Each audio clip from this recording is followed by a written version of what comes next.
Dopamine is the brain's reward chemical, but it doesn't care whether the habit is helpful or harmful, it only cares if it's motivating.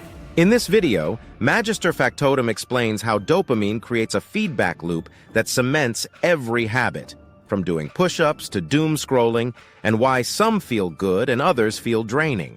In healthy habits like achieving a goal or falling in love, dopamine lights up the brain's mesolimbic pathway, signals from the ventral tegmental area to the nucleus accumbens, attaching wanting to positive experiences like finishing a project or bonding deeply with someone.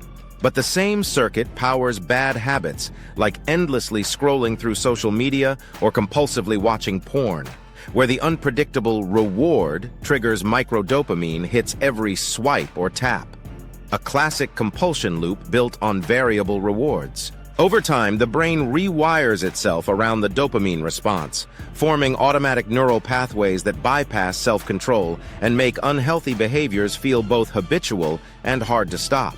Meanwhile, good habits like creative work, exercise, or deep relationships also spark dopamine, but in a consistent, meaningful pattern that strengthens motivation toward long-term goals, not instant gratification.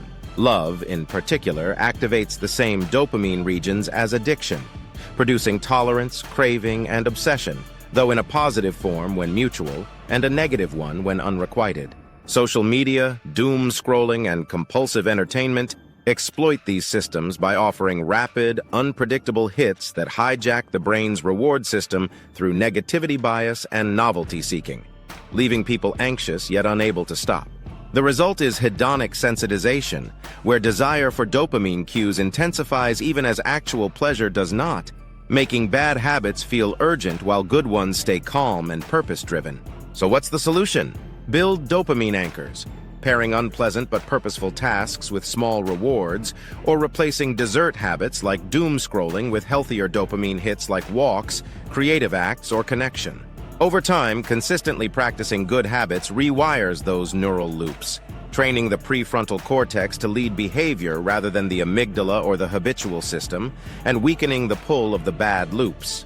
The difference between building habits that empower versus habits that enslave comes down to how dopamine is structured in daily life, meaningful and intentional for growth, or random and urgent for destruction. For real-world insight into psychological mechanics, cultural patterns, and how to build better systems for living, subscribe to Magister Factotum.